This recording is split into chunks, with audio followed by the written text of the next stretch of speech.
Mismo si Pangulong Noynoy Aquino ang nanguna sa paggunita ng Araw ng Ating Kalayaan sa Liwasang Bonifacio. Ito ay para na rin sa pag-alala sa ika-150 araw ni Gat Andres Bonifacio. May news to go si Teresa Andrada live. Teresa. Howie at Kara, pinangunahan nga ni Pangulong Noynoy Aquino ang selebasyon ng ika-115 anibersaryo ng Proklamasyon ng Kalayaan dito sa Liwasang Bonifacio sa lungsod ng Maynila.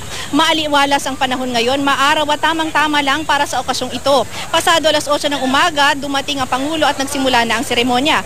Pagdating ng Pangulo ay ginawaran siya ng full military honors, pagkatapos ay dumiretso na sa flagpole para sa flag raising ceremony. At sinundan ng wreath-laying ceremony kasama ni AFP Chief of Staff Emmanuel Bautista sa estatwa ng ating bayani na si Gat Andres Bonifacio.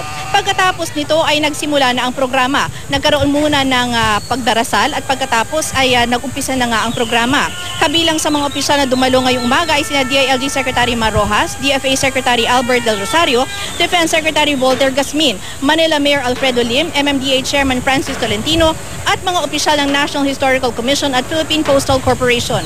Pagkatapos ng programa dito sa Liwasang Bonifacio, dumiretso na nga ang Pangulo sa Malacanang para naman sa tradisyonal na Van d'Honneur kasama ng mga miyembro ng Diplomatic Corps, mga miyembro ng gabinete at iba pang matataas na opisyal.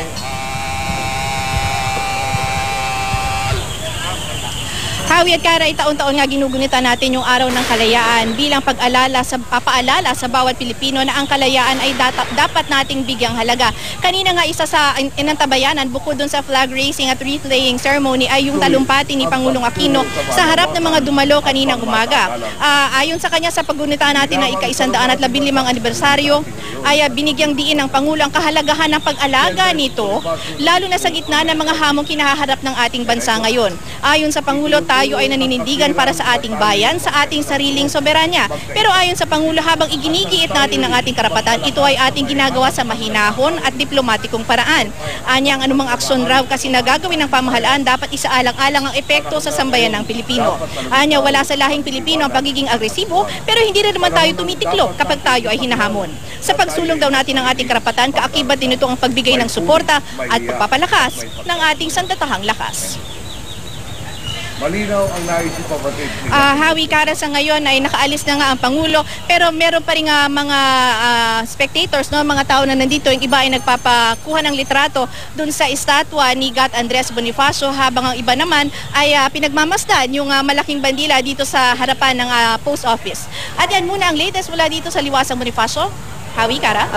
Maraming salamat, Teresa Andrada.